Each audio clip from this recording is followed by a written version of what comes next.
Tonight we're hosting a raclette dinner party, which is one of my favorite things to do this time of year. Essentially, it's boiled potatoes, charcuterie, melted cheese, and gherkins. And lots of white wine to wash it all down. You cannot forget the white wine, Sebastian. Yes, lots of white wine to wash it down. That's true.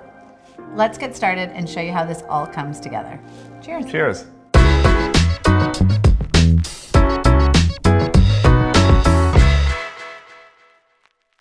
So we're hosting a raclette party. First thing to do, a little bit of shopping, and of course, Sheila gave me a list. Even though I really don't like the cold, I love entertaining this time of year because it reminds me of my mom's recipes. She used to make great things in the winter to warm us up, and now we can share those with our friends indoors. So a lot of people think raclette cheese is Swiss, and really they're not wrong. It comes from Alpine cow milk that can be found on both the French and the Swiss side of the Alps.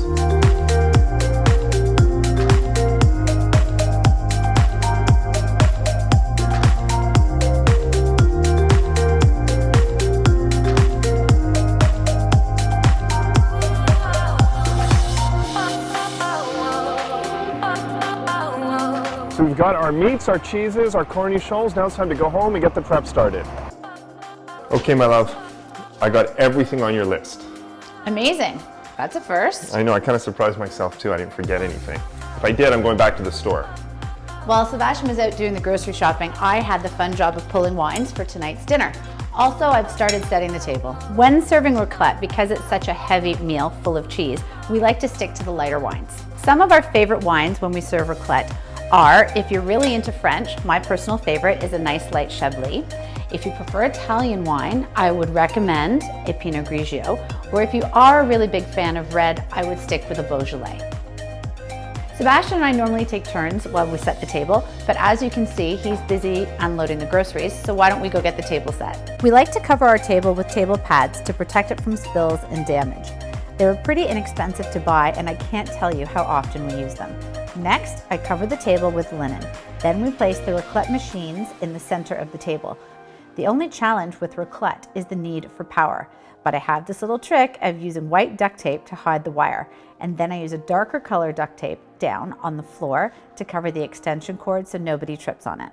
First, I add our plates evenly spaced, then the cutlery for all the courses, including salad and dessert. Then finally the glassware, including a wine and water glass. Raclette is a pretty rich meal, so we always like to have lots of water and wine ready to serve. Finally, we place the napkins, and our little touch is to tuck them under the plate so that they hang down at each place setting. I'm going to put out the place cards. I know most people don't use them anymore, but we like to since it adds a bit of a formal touch, and how you place your guests at a dining table can make or break a party.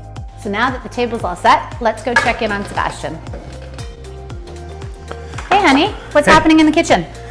I'm gonna do some work. What have you been doing? Table's all set. I'm about ready for a glass of wine. No. First you gotta help me in here. Or am I all by myself here? I think you're on your own. Okay, fine. You've got this. Well, there's not too much cooking to do with this meal, but there's still a fair amount of prep for raclette, so we better get started. So the first thing we're gonna do is we're gonna start out by prepping the potatoes. I have to boil them. I might snip off a few little sprouts first, but I'm not gonna peel them, I'm not gonna cut them up, because we want them to be able to break open later and be nice and warm. So then I'm gonna put the potatoes aside to cool, and while they're cooling, I'm gonna do the charcuterie and the cheeses. So it's nice to pre-prepare your trays of meats and cheeses to have them separated. In this case, I'm going to do 2 trays of each because we have a large group. So you can pass them around, people can help themselves to the cheese and the charcuterie, put it on their plate, and then as they want to cook throughout the evening on top of the actual raclette machine, they can add at their leisure. So for the meats, you can pretty much select whatever meats you prefer. Generally, you want drier meats. So you want things like Genoa salami, prosciutto, things that don't have a lot of water in them, because you're going to basically add them on top of your hot potatoes and your melted cheese, so something that doesn't have too much water. So when it comes to the raclette cheese, you can actually get raclette cheese whole, but I prefer to buy it pre-sliced because you need really thin slices, which is difficult to do, because later on when you put it into the raclette machine, you want to put in 1 slice at a time to melt the cheese. So lastly, once the meats are done and the cheeses are done, I'm going to wrap the platters and put them in the fridge so they're really fresh when our guests get here, and I can take them out and put them right on the dining table. Okay. All the prep's done. Hey. Hi. How'd you end up with a glass of wine? I'm just sampling the Chablis before the guests arrive. Oh, to make sure that it's okay. Yes. All right, can I have a glass too? You can, but I do need some help with a few things. A little trick when it's wet outside is put down a dark towel so people can wipe their feet. I like to make sure we have enough hangers ready so we're not scrambling when our guests arrive. Quick tip, remember to empty your garbages before your guests arrive for quick cleanup.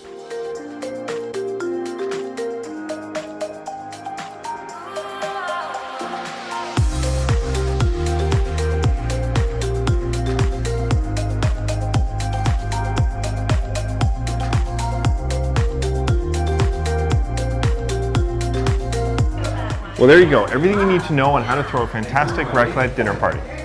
Time to go. Dinner is waiting. Off you go. See you next time.